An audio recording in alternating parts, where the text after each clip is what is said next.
প্রিয় শিক্ষার্থীবৃন্দ, আশা করি আল্লাহর রহমতে তোমরা সবাই ভালো আছো। আজকে আমি পর্যাবৃত্তিক গতির লাস্ট লেকচার এবং এই লেকচারের মাধ্যমে আমি এই চ্যাপ্টারটার ইতি টানবো, শেষ করব।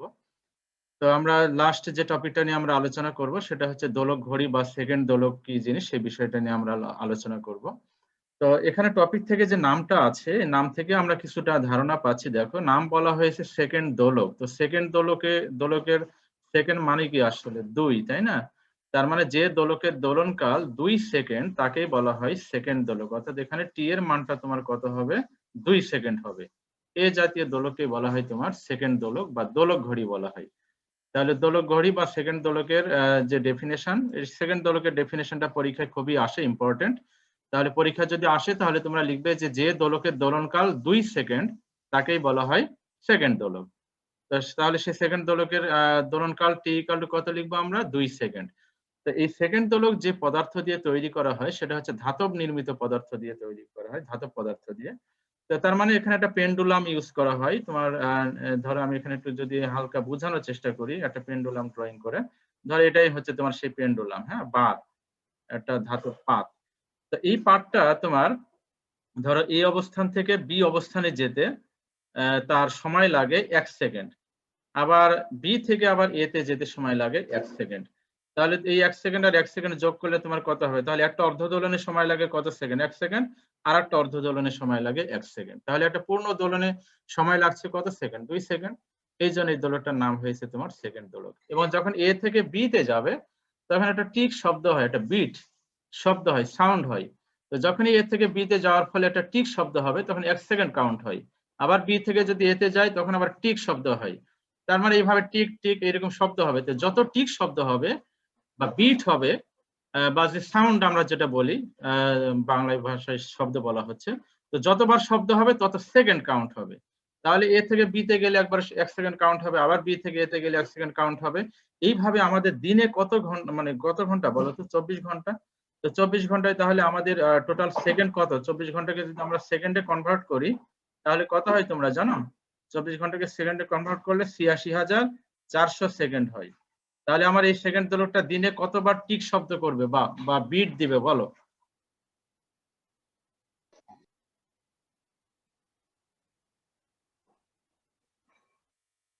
আচ্ছা, ৮৬,৪০০ বার টিক শব্দ করবে বা মানে বিট দিবে। তা 1 সেকেন্ডে, প্রতি সেকেন্ডে একটা করে টিক শব্দ হবে। প্রতি সেকেন্ডে একটা করে টিক শব্দ হবে। তাহলে আমার দিনে কত ঘন্টা? 24 ঘন্টা না? তাহলে আমার 24 ঘন্টায় কত সেকেন্ড? ৮৬,৪০০ সেকেন্ড। তার মানে সেকেন্ড দোলকটা তাহলে দিনে কতবার টিক শব্দ করবে বা বিট দিবে? সেটা হচ্ছে ৮৬,৪০০ সেকেন্ড। এই তাহলে আমার এটা হচ্ছে সেকেন্ড দোলক। আছে, এখন সমস্যা হচ্ছে যে এই সেকেন্ড দোলকটা যে বার, যেটা পেন্ডুলাম, এই যে নিচের দিকে যেটা ঝুলানো আছে, এই পেন্ডুলামটা ধাতব নির্মিত পদার্থ দিয়ে তৈরি। তো এখন এই ধাতু নির্মিত পদার্থ দিয়ে তৈরি হওয়ার কারণে এই ধাতব পদার্থ কিন্তু তাপমাত্রার উপরে এর লেন্থ তোমার কম বেশি হয়। যে তাপমাত্রা বেড়ে গেলে ধাতব পদার্থটা কিছুটা প্রসারিত হয়, আবার তাপমাত্রা কমে গেলে ধাতব পদার্থটা সংকুচিত হয়। এখন প্রশ্ন হচ্ছে যে এই ধাতব পদার্থ যদি প্রসারিত হয় বা সংকুচিত হয় এই পেন্ডুলামটা বা এই বারটা, তাহলে কি এই দোলনকাল কি 2 সেকেন্ড থাকবে না এটা পরিবর্তন হয়ে যাবে? বলো তো, নরমাল স্যার সিস্টেমে পরিবর্তন হবে। পরিবর্তন হয়ে যাবে। কেননা আমরা জানি এগুলো গত লাস্ট ক্লাসের পড়া যে টি সমানুপাতিক √L। যখন জি স্থির, জি যদি কনস্ট্যান্ট থাকে, তো একটা নির্দিষ্ট স্থানে জি তো কনস্ট্যান্ট, তাহলে এক্ষেত্রে দোলনকাল কার্যকরী দৈর্ঘ্যের সাথে কিভাবে পরিবর্তিত হয়? বর্গমূলের সমানুপাতিক হারে পরিবর্তন হয়।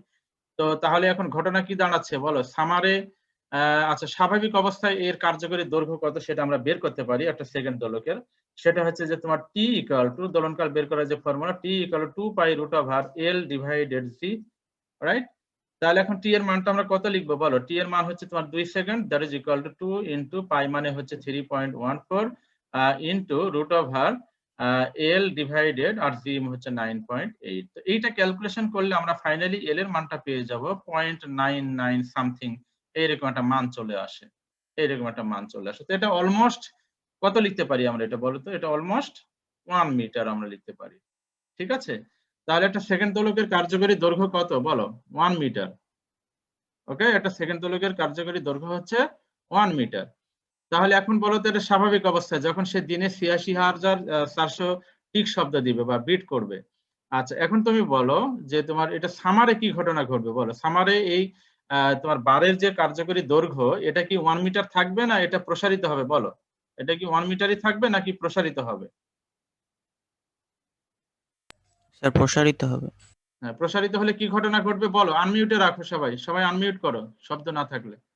আনমিউট করে রাখো সবাই। স্যার পর্যায়কাল বৃদ্ধি পাবে। হ্যাঁ, তাহলে কি বলতে থাকো, আরো অনেক কথা আছে, শুধু এটাই যথেষ্ট স্যার নয়। পর্যায়কাল হ্যাঁ বৃদ্ধি পেলে স্যার মানে ইয়াটা ধীরে চলবে, মানে কম ইয়া দিবে। হ্যাঁ, এটা ধীরে ধীরে চলবে। ভেরি গুড, এটা ধীরে ধীরে চলবে। আর ধীরে ধীরে চললে চললে কি সময় হারায় না সময় লাভ করে? স্যার সময় হারাবে। সময় হারাবে। তাহলে এটা হচ্ছে সামারে এই ঘটনা। তাহলে সামারে একটা সেকেন্ড দোলকের গতি কি ব্যাখ্যা করো। 2 মার্কের প্রশ্ন, অনুধাবনমূলক প্রশ্ন পরীক্ষা আসে। তাহলে তোমাদের উত্তর হচ্ছে যে সামারে যেহেতু সেকেন্ড দোলকের কার্যকরী দৈর্ঘ্য বেড়ে যায়, আর কার্যকরী দৈর্ঘ্য বেড়ে গেলে দোলনকাল বেড়ে যাবে, আর দোলনকাল বেড়ে গেলে তোমার এই পেন্ডুলামটা ধীরে ধীরে চলবে। এটাই হচ্ছে গতি। আর ধীরে ধীরে চললে এটি সময় হারাবে। তার মানে এটা ত্রুটিপূর্ণ ঘড়ি, এটা সঠিক সময় দেবে না। তো সেটা আবার তোমার এই ত্রুটিটা ওভারকাম করার জন্য তোমার একটা স্প্রিং ইউজ করা হয়, সেটা মেকানিক্যাল সিস্টেমের মাধ্যমে, সেদিকে আমরা যাব না। ম্যানুফ্যাকচারাররা যারা তৈরি করে তারা তোমার এই পেন্ডুলামের সাথে একটা স্প্রিং যুক্ত করে দেয় উপরের দিকে, দিয়ে কার্যকরী দৈর্ঘ্যটা তোমার এই 1 মিটার সবসময় অ্যাডজাস্ট করে। তো 1 মিটার অ্যাডজাস্ট থাকলে সবসময় দিনে কত সেকেন্ড সময় দিবে? ৮৬,৪০০ সেকেন্ড সময় দিবে। কিন্তু সামারে বা শীতকালে এই ঘটনাগুলো ঘটতে পারে, সেইটা আমরা ব্যাখ্যা করছি। আচ্ছা, তাহলে সামারে আমরা কি দেখলাম যে দোলনকাল বেড়ে যায়, গতি কমে যায়, ফলে সময় হারায়। আর শীতকালে কি ঘটনা ঘটবে বলো। শীতকালে তাহলে কি হবে? কার্যকরী দৈর্ঘ্য কমে যাবে। তো কার্যকরী দৈর্ঘ্য কমে গেলে দোলনকালও কি হবে? কমে যাবে। এই সমীকরণ অনুসারে কার্যকরী দৈর্ঘ্য কমে গেলে দোলনকাল কমে যাবে। আর দোলনকাল কমে গেলে এটা কি দ্রুত চলবে, আর দ্রুত চলা মানে সেটি সময় লাভ করবে। তাহলে শীতকালে, গ্রীষ্মকালে এই সেকেন্ড দোলকের যে গতি, এটা আমরা যদি কার্যকরী দৈর্ঘ্য অ্যাডজাস্ট না করি তাহলে এই ঘটনাগুলো ঘটবে। ঠিক আছে, যে তোমার সামারে এটা ধীরে চলবে, সময় হারাবে, আর তোমার শীতকালে এটি দ্রুত চলবে, তত সময় লাভ করবে। তো দেখো এই কনসেপ্টটা সবাই ক্লিয়ারলি বুঝতে পেরেছে কিনা। এখন সামারে বা গ্রীষ্মকালে যে এই যে সময় হারাচ্ছে বা সময় লাভ করছে, তার মানে দোলনকাল কিন্তু আর তখন সেই ক্ষেত্রে 2 সেকেন্ড থাকবে না। এই দোলনকালটা তোমার কি হবে? পরিবর্তন হয়ে যাবে।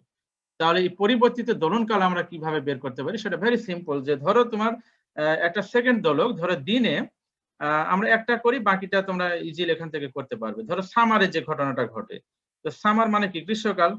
তো সামারে কি ঘটনা ঘটে বলো, এখন নিজেরা বলো, এতক্ষণ ব্যাখ্যা করা হলো। সামারে ধরো আমি ধরে নিলাম যে দিনে n সেকেন্ড ধীরে চলে। কত ধরে নিলাম? দিনে n সেকেন্ড ধীরে চলে।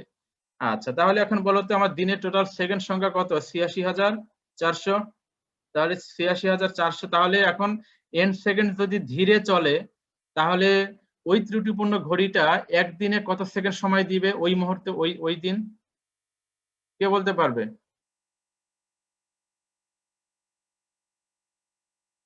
তোমরা কি শুনতে পাচ্ছ?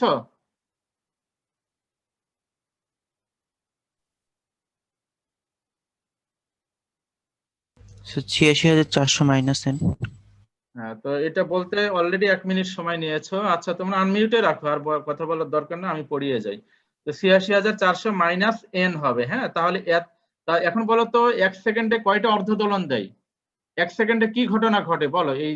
এখান থেকে চিত্র থেকে বলো 1 সেকেন্ডে কি ঘটনা ঘটে। এই দোলকটা কয়টা অর্ধদোলন দেয় বা পূর্ণ দোলন দেয় না কি দেয় বলো।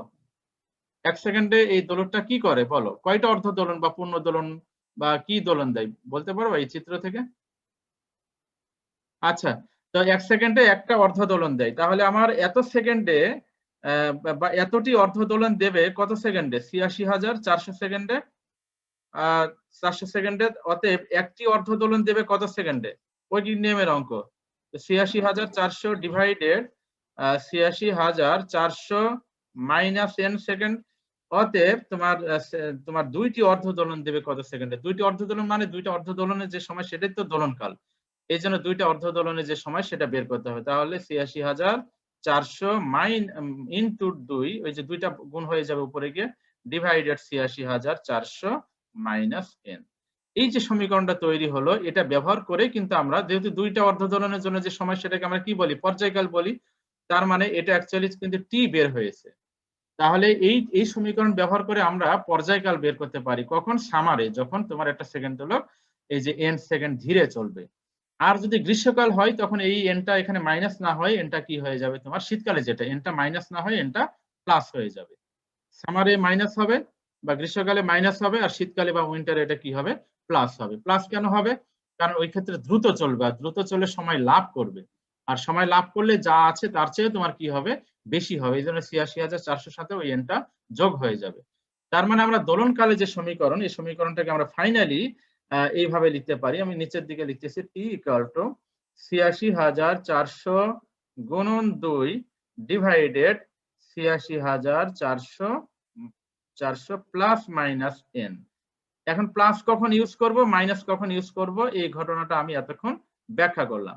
তাহলে এই সমীকরণ ব্যবহার করে আমরা এই দোলকটার দোলনকাল বা পর্যায়কাল আমরা বের করতে পারি। দোলকের ক্ষেত্রে এটা দোলনকাল বলাটাই ভালো। তাহলে আমরা মাইনাস এন কখন ইউজ করব, ৮৬,৪০০ মাইনাস এন কখন ইউজ করব, যদি এটা ধীরে চলে, স্লো চলে, সামারে বা গ্রীষ্মকালে। আর শীতকালে অর্থাৎ এটা যদি দ্রুত চলে বা সময় লাভ করে শীতকালে, তখন সেক্ষেত্রে এনটা কি করতে হবে, ৮৬,৪০০ সাথে এনটা প্লাস করতে হবে। এই যে সমীকরণটা বের হলো, এই সমীকরণ ব্যবহার করে আমরা এই ত্রুটিপূর্ণ যে ঘড়িটা আছে, যে ঘড়িটার আমরা দোলনকালটা কি করতে পারি, বের করতে পারি। দেখো এই সমীকরণটার ব্যাপারে কারো কোনো সমস্যা আছে কিনা বলে। সমীকরণটা মুখস্থ রাখতে হবে। এই সমীকরণের অঙ্ক আমি এখনই করাবো। ৮৬,৪০০ গুণন ২ divided ৮৬,৪০০ plus minus N. Plus কখন ইউজ করব, মাইনাস কখন ইউজ করব অলরেডি দুইবার বলা হয়ে গেছে।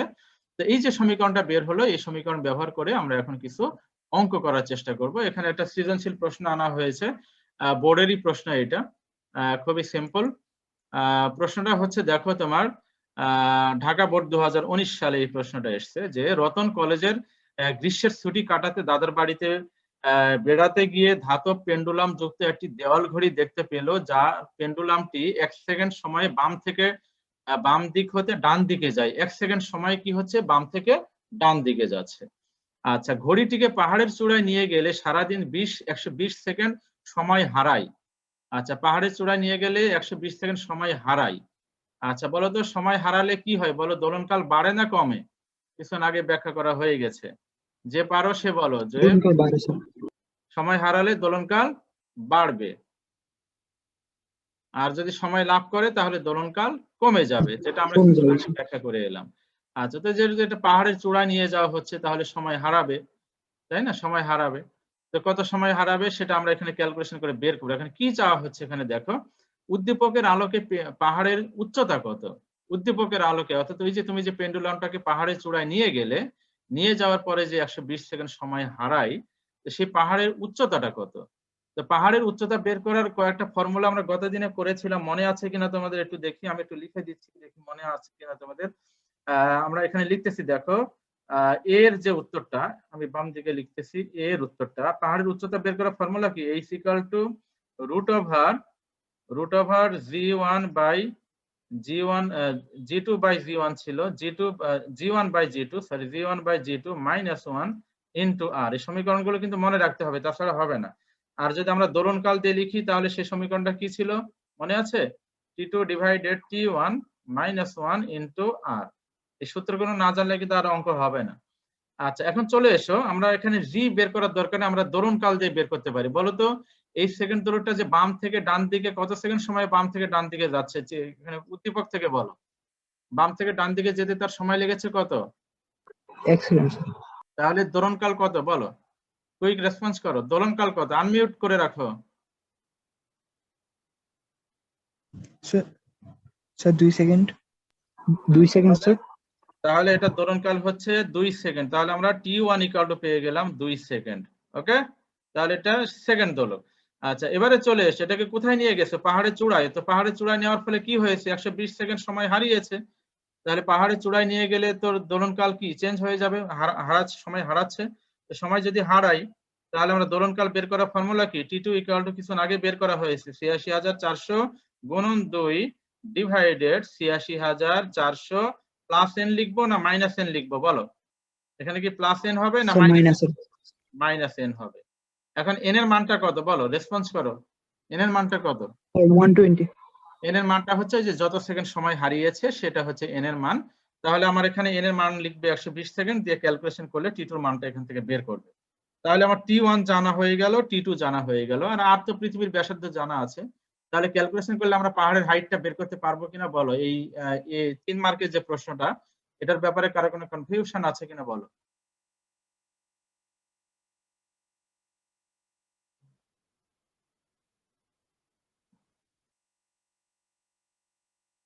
শুনতে পাচ্ছ? জি স্যার। আচ্ছা, তো এটা হচ্ছে একের উত্তর হয়ে গেল। এবারে সাকিব খান বলো, তোমার পরের প্রশ্নটা কিভাবে আনসার করবে একটু বলো। সাকিব খান আনমিউট করো।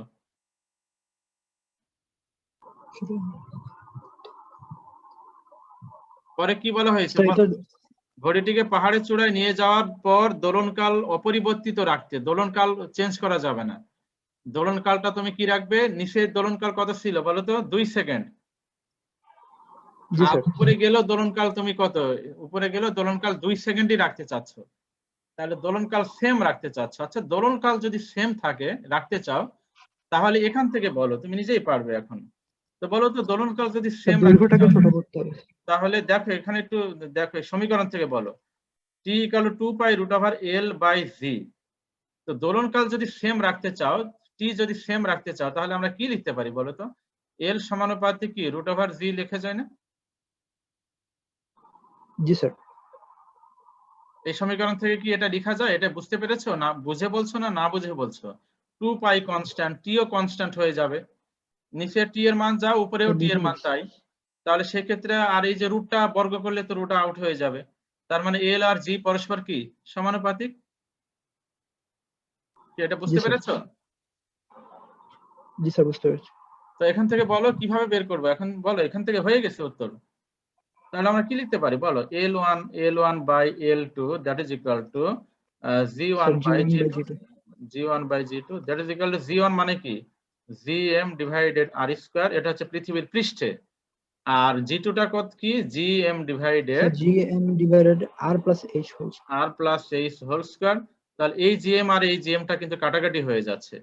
আচ্ছা, আর L1 এর মানটা আগে বের করে নিবে। হ্যাঁ, L1 এর মানটা আমার ওই যে 1 মিটার যেটা ছিল। তাহলে L2 ইজ ইকুয়াল টু, আমরা এখানে লিখতে পারি সরাসরি r plus h divided r তার উপর হোল স্কয়ার ইনটু, আমরা কি লিখতে পারবো? L লিখতে পারবো। L না, L1, L1 হবে। আচ্ছা, L1 টা কোথাকার কার্যকরী দৈর্ঘ্য বলো তো? পেন্ডুলামটার কার্যকরী দৈর্ঘ্য L1 কোথাকার? পৃথিবী পৃষ্ঠে যখন ছিল, নিচে যখন ছিল, তো সেই নিচে L1 এর মানটা কত বলো? এটা অলরেডি আমি কিছুক্ষণ আগে বের করে দিয়েছি। এই যে তোমার 1 মিটার, এই যে t = 2 pi √l by g। তো t এর মান কত? 2 সেকেন্ড। তাহলে ক্যালকুলেশন করলে এই যে l এর মান যে 1 মিটার, এই 1 মিটার মানটা ওখানে অ্যাপ্লাই করবে। তোমরা কিন্তু করে দেখাতে হবে। এখানে 4 মার্কের যেহেতু অঙ্ক, তোমাকে এই L1 টা আগে বের করে নিবে। যেহেতু আমার করা ছিল, এই জন্য সেখান থেকে আমি আবার রিকল করছি মানটাকে। তাহলে এখানে ক্যালকুলেশন করলে r এর মান তো জানা আছে। r এর মান হচ্ছে 6.4 × 10⁶। আর h এর মানটা কোথায় পেয়েছো? h এর মান এই যে তোমার এই সমীকরণ ব্যবহার করে কিন্তু h পেয়ে গেছো, এই যে এই সমীকরণ ব্যবহার করে। ঠিক আছে? ওই যে গয়ের যে মানটা পেয়েছো সেটা ব্যবহার করে জি কিন্তু স্যার। h এর মান পেয়ে গেছো তুমি। তাহলে সেই h এর মানটা এখানে ব্যবহার করো। আর বাকি সব মানই তো জানা আছে। h এর মান ওখান থেকে নিয়ে আসবে। আর নিচে হচ্ছে তোমার যা আছে 6.4 × 10⁶, তার উপরে কিন্তু হোল স্কয়ার আছে। আর L1 এর মানটা হচ্ছে 1 মিটার। তাহলে ক্যালকুলেশন করলে কি L2 এর মান পেয়ে যাবে। তাহলে এখন বলো তো, এই কার্যকরী দৈর্ঘ্য কি বাড়াতে হবে না কমাতে হবে বলো তো? নরমাল সেন্স থেকে কি বলা যায়?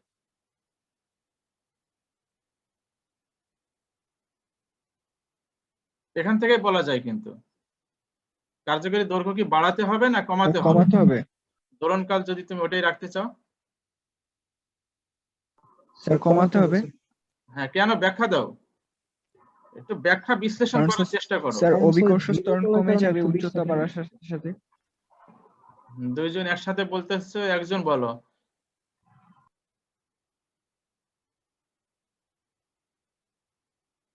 বলো। স্যার ধীরে চলার কারণে 120 সেকেন্ড স্লো হয়ে যাবে। তার কারণ স্যার পেন্ডুলামের দৈর্ঘ্যটা বৃদ্ধি পাবে, পেন্ডুলামের যে তারের দৈর্ঘ্যটা। তার তখন মানে কি? স্যার সেটাকে যদি তার কমানো মানে হয়। L2 এর মানটা L1 এর চেয়ে কি হবে? বড় হবে। জি স্যার। তাহলে সেক্ষেত্রে দোলনকাল অপরিবর্তিত রাখার জন্য তাহলে কি করতে হবে? কার্যকরী দৈর্ঘ্য কমাতে হবে। তাহলে সেটা লিখবে যে del L that is equal to L2 minus L1। এটাই তো আনসার নাকি? জি স্যার। এটা এই তো বুঝতে পেরেছি কিনা দেখো। তাহলে এটা একটা সৃজনশীল প্রশ্ন আমরা সলিউশন করলাম। এটা ঢাকা বোর্ড 2019 সালের এই প্রশ্নটা, এটা খুবই ইম্পর্টেন্ট প্রশ্ন। এই একই টাইপের অনেকগুলো প্রশ্ন দেখো, আবার পরের প্রশ্নটাও আবার দেখো সেম একই টাইপের আমার কাছে মনে হয়েছে। এই যে দেখো তোমার ভূপৃষ্ঠে এখানে জি এর মান দিয়ে মনে হয় বলেছে। বলো, দেখো তোমরা নিজেরাই এই উদ্দীপকটা আমি দেখতেছি, তোমরা পড়তে থাকো। ভূপৃষ্ঠে একটি সরল দোলকের দোলনকাল 2 সেকেন্ড, তাহলে এটা নিশ্চয়ই সেকেন্ড দোলক। আচ্ছা, অভিকর্ষজ ত্বরণ ভূপৃষ্ঠে কত? 9.81। আচ্ছা, এবারে কি বলা হচ্ছে, এত কিলোমিটার উঁচু এ পাহাড়ের নিকটবর্তী অপর একটি তোমার কি বলা হচ্ছে, পাহাড় বি তে নিয়ে সরল দোলককে দোলালে তা 1 ঘন্টায় এতটি পূর্ণ দোলন সম্পন্ন করে। 1 ঘন্টায় এতটা পূর্ণ দোলন সম্পন্ন করে। আচ্ছা, এখন কি বলা হয়েছে, সরল দোলকটির কার্যকরী দৈর্ঘ্য কত? আচ্ছা বলো তো, সরল দোলকটার কার্যকরী দৈর্ঘ্য, এই অঙ্কটা অলরেডি আমাদের করা হয়ে গেছে না? সরল দোলকটার কার্যকরী দৈর্ঘ্য চেয়েছে এই প্রশ্নটা। বলো, এই প্রশ্নের সলিউশন কে পারবে? সাকিব খান বাদে যে পারো সে বলো। এই সরল দোলকটার কার্যকরী দৈর্ঘ্য কত, এটা আমরা কি দিয়ে বের করব? কোন সূত্রটা দিয়ে বের করব এবং কিভাবে? সাকিব খান বাদে কেউ কথা বলতে পারবে? T is equal to 2 pi root over L by G. কে বলছো, নাম বলো। Sir Samiul Islam. সামিল বলো তো। T equal to 2 pi root over L by G. বলো, বলতে থাকো, এরপরে কি করব? এরপরে বলো। স্যার এখানে তো আমরা জি এর মান জানি এবং এই টি এর মানও জানা আছে স্যার। এখান থেকে স্যার বলো এল না, এর মান এভাবে নির্ণয় বলতে করব। থাকো। বলো যে টি এর মান জানা 2 সেকেন্ড, জি এর মান জানা 9.81। এভাবে বলতে পারো না কেন তোমরা? কথার মধ্যে একটা স্যার হাফ এখানে ডান টি 2 সেকেন্ড দেওয়া রয়েছে, কথা স্যার বলো, আর জি 50% 9.81 দেওয়া মানে রয়েছে। এটা টি 2 এখান থেকে সেকেন্ড, স্যার দ্যাট এল এর ইজ মান 2 বের করে ইনটু ফেলবো পাই আমরা। 3.14 রুট ওভার এল আর জি হচ্ছে 9.81। এটা ক্যালকুলেশন করলে ওই যে এল এর মানটা অলমোস্ট 1 মিটার চলে আসবে। তাহলে এটা হয়ে গেল 3 মার্কের প্রশ্ন। 1 মিনিট লাগে 3 মার্কের প্রশ্নের আনসার করতে। আচ্ছা, এবারে পরেরটা বলো। এখন পরেরটা বলো, সামিউল বলো, পরেরটা কিভাবে আনসার করবা? বি পাহাড়টির উচ্চতা এ পাহাড়ের তুলনায় বেশি উঁচু কিনা তা যাচাই করো। এখন এখানে বলো তো, এ পাহাড়ের উচ্চতা কত বলা আছে অলরেডি? এ পাহাড়ের উচ্চতা বলা আছে অলরেডি কত? 8.85 কিলোমিটার। এ পাহাড়ের উচ্চতা কিন্তু বলাই আছে। তাহলে আমরা এখানে লিখতেছি, দেখো, হাইট অফ এ পাহাড় দ্যাট ইজ ইকুয়াল টু কত বলা আছে? 8.85 কিলোমিটার। এখন তোমার কার মান বের করতে বলছে? বি পাহাড়টার height, H B that is equal to what? আচ্ছা, এখন বলো তো কি বলা হয়েছে, এখন এখানে কি কি তথ্য দেওয়া আছে সেটা একটু দেখো। যেটি পাহাড় বি তে এই সরল দোলকটাকে দোলালে তা 1 ঘন্টায় দোলনকালটা বের করা যাবে স্যার। এতটি স্যার পূর্ণ এখান থেকে দোলন। দোলনকালটা নির্ণয় করব আমরা, হ্যাঁ বলো, টি2 বলো এর মানটা। কিভাবে বের করবো বলো। প্রথমত দেখো, আমি একটু হেল্প করি তোমাদের। ইনিশিয়ালি দোলনকাল কত ছিল বলো? টি1 কত ছিল? 2 সেকেন্ড। এটা নিয়ে তো কোনো ডাউট নাই। না স্যার। জি স্যার। এবারে বলো পরেরটা বলো, T two equal to what? Sir T two 3600 divided by 1780। ৮৬,৬০০। আচ্ছা, এখানে কিন্তু আবার ঘন্টায় বলা আছে, 1 ঘন্টায় বলা আছে, তাই না? তাহলে 1 ঘন্টার ক্ষেত্রে আমরা যদি দিন পুরো দিন হিসাবে লিখতে পারো, অথবা 1 ঘন্টায় কত সেকেন্ড সেটা দিয়েও কিন্তু এই অঙ্কটা করলে হবে। তো বলো তো। আচ্ছা, আমি আগে এটা লিখি, তারপরে তোমরা ধরতে পারতেছো কিনা সেটা দেখি। ৮৬,৪০০ গুণন 2 ডিভাইডেড ৮৬,৪০০ মাইনাস n। আচ্ছা, এখন আমি এই যে সূত্রটা লিখেছি এটা কিন্তু পুরো দিনেরটা কাউন্ট করেছি। যদি 1 ঘন্টায় বলা হয় তাহলে আমরা এখানে কি লিখবো? ৮৬,৪০০ লিখবো, নাকি 1 ঘন্টায় যে সেকেন্ড সংখ্যা সেটা লিখতে হবে বলো? স্যার 3600 লিখব। 3600 লিখতে হবে। তাহলে 3600 গুণন 2 ডিভাইডেড 3600 মাইনাস n, দুইটাই সঠিক। হ্যাঁ, কোনো সমস্যা নেই। আচ্ছা, এখন বলো এখানে তোমার বি তে যখন তুমি নিয়ে গেছে সরল দোলকটাকে, তখন দোলালে এটা 1 ঘন্টায় কতটা পূর্ণ দোলন দিয়েছে? 1 ঘন্টায় 1780। স্যার 1780। 1780। ও আচ্ছা, আমি এখান থেকে তো সরাসরি দোলনকাল পেয়ে যাই, সূত্র তো দরকার নাই। 3600 কে 1780 দিয়ে ভাগ করলে। হ্যাঁ, এখানে তো মান বলেই দেওয়া আছে, তাহলে তো সূত্র প্রয়োজন নাই, আমি খেয়াল করি নাই। তাহলে সরাসরি বলে দাও, টি2 দ্যাট ইজ ইকুয়াল টু কত? টি2 ইকুয়াল টু দেখো 1 ঘন্টায় কতটা দোলন 3600 দিচ্ছে? ডিভাইডেড 1 ঘন্টায় 1780।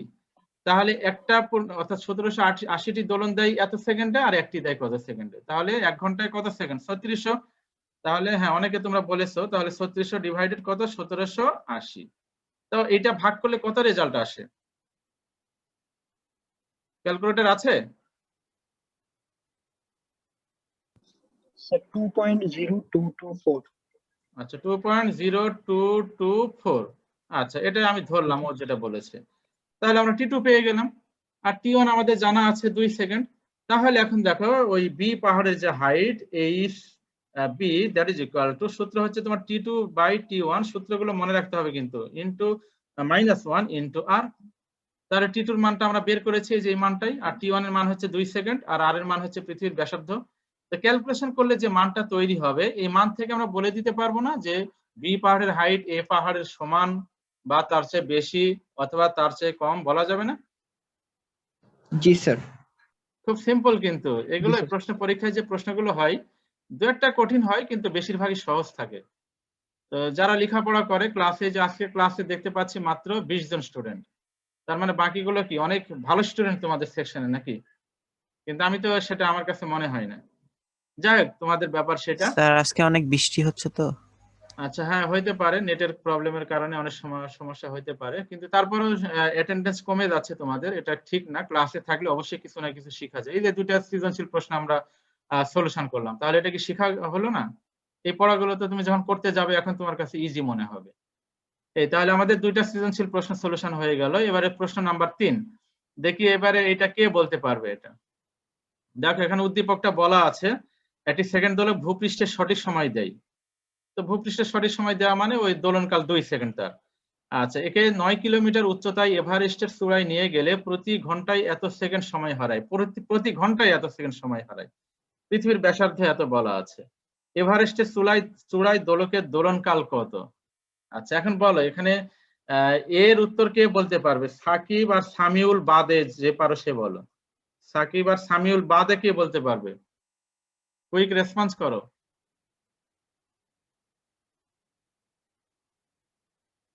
আচ্ছা, বাকিরা জাস্ট ফর শো ক্লাসে উপস্থিত আছে। এবারে সাকিব বলো। Sir T equal to 3600 into 2 divided by 3600 minus n, এই সূত্র দিয়ে করা যায়। 3600 গুণন 2 ডিভাইডেড 3600 মাইনাস n। জি ঠিক আছে, এই যে এখানে ঘন্টায় 5 সেকেন্ড সময় হারিয়েছে, তার মানে ও সূত্রটা এটাকে ঘন্টায় লিখেছে। আর যদি বলা হতো যে দিনে এত সেকেন্ড সময় হারায়, তখন তোমরা ওখানে ৮৬,৪০০ লিখবে। এই তাহলে এখানে n এর মান কত বলা আছে? n এর মানটাই বলা আছে তোমার 5। তাহলে n এর মান আমাদের জানা, তাহলে ক্যালকুলেশন করলে আমরা t পেয়ে গেলাম। খুবই সিম্পল। দেখো 3 মার্কের যে প্রশ্নগুলো, দেখো আমি তোমাদের এই যে সৃজনশীল প্রশ্ন, এটা বরিশাল বোর্ড 2019 সালে এসেছে প্রশ্নটা, খুবই ইজি। তো এটা হয়ে গেল। এবার পরের তথ্য প্রশ্ন কি চেয়েছে? যে উদ্দীপকের তথ্যাবলী হতে এভারেস্টের উচ্চতা নির্ণয় করো। তো উচ্চতা বের করার ফর্মুলা তো অলরেডি আমরা জেনে গেছি আগে, ওই সেম প্রসেস অবলম্বন করে তোমাকে করতে হবে। তো উচ্চতা কি বের করা যাবে না? জি স্যার। এটা যেটা বের করলে এটাকে নাম দিবে T2, হ্যাঁ।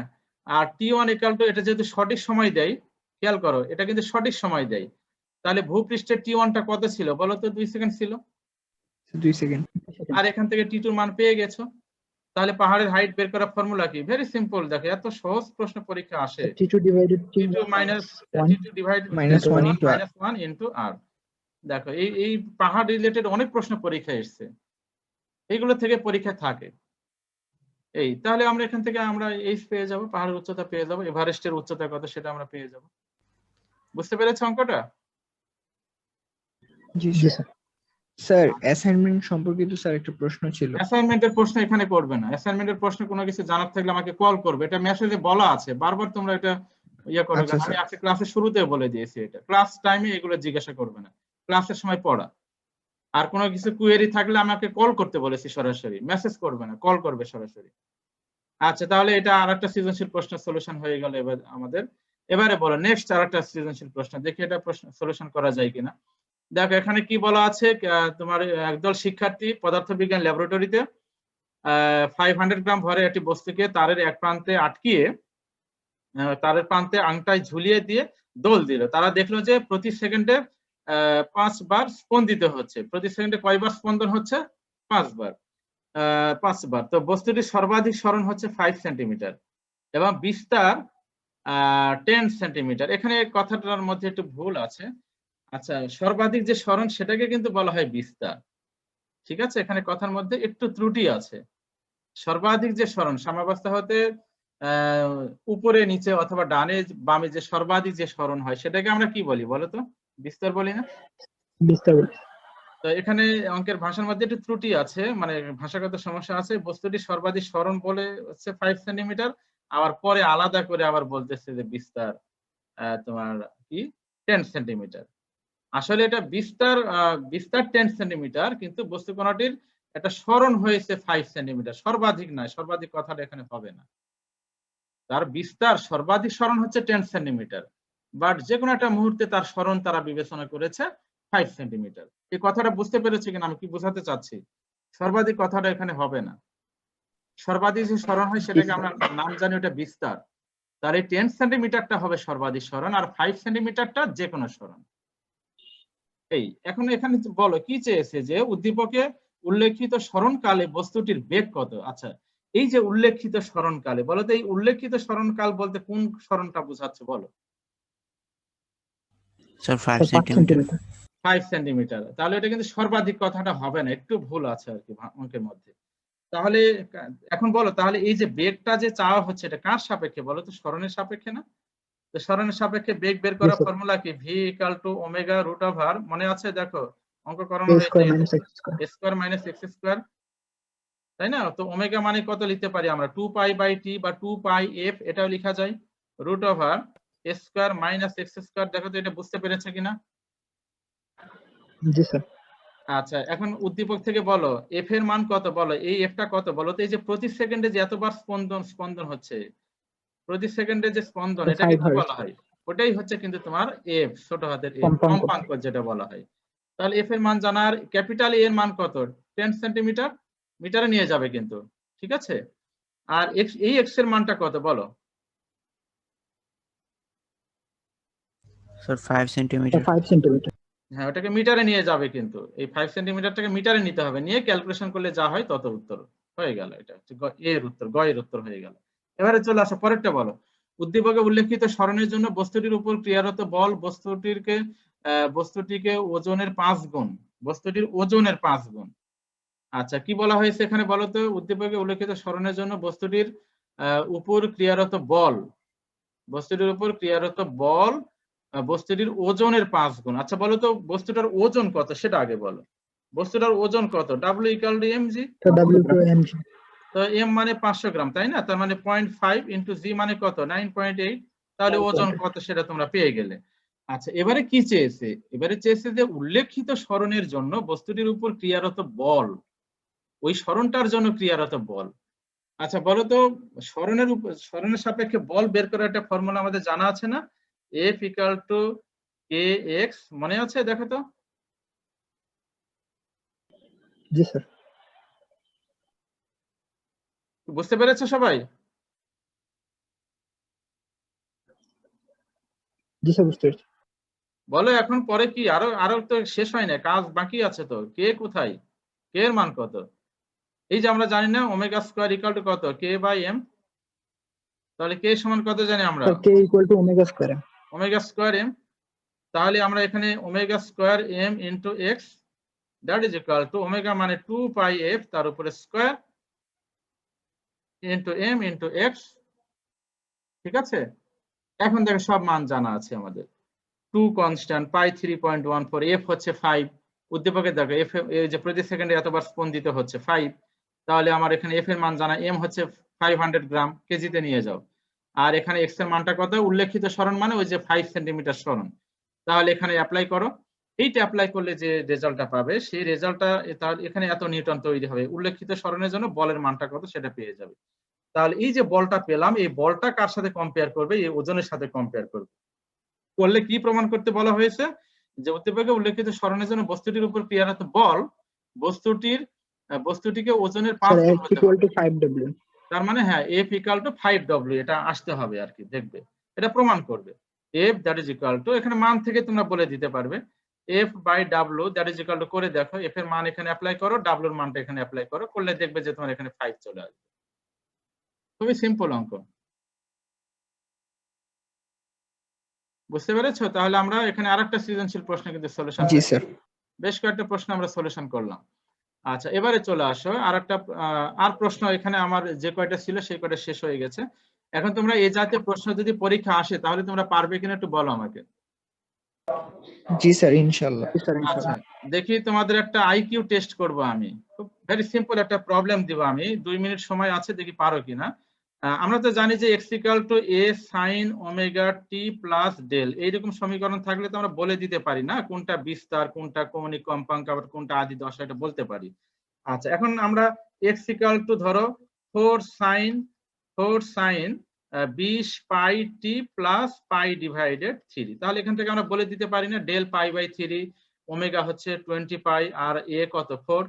এখন যদি এরকম প্রশ্ন থাকে তাহলে কি হবে বলো তো? x = ধরো তোমার x = sin omega t plus cos omega t, এইরকম থাকলে আমরা কিভাবে বলতে পারবো বলো তো?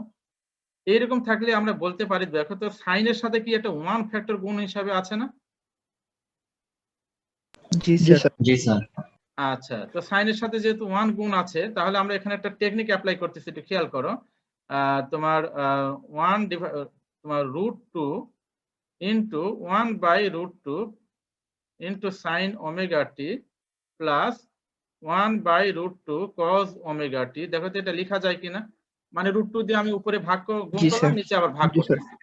জি আচ্ছা, স্যার। এটা লেখার কারণ আছে সমীকরণটা আনার জন্য। দেখো sin √2 45 ডিগ্রি বানানো। ইনটু আমরা এখানে কি লিখতেছি দেখো sin ওমেগা t, এটাকে প্রথমে লিখলাম, হ্যাঁ। আর এই যে 1/√2 মানে হচ্ছে তোমার sin cos 45 ডিগ্রি।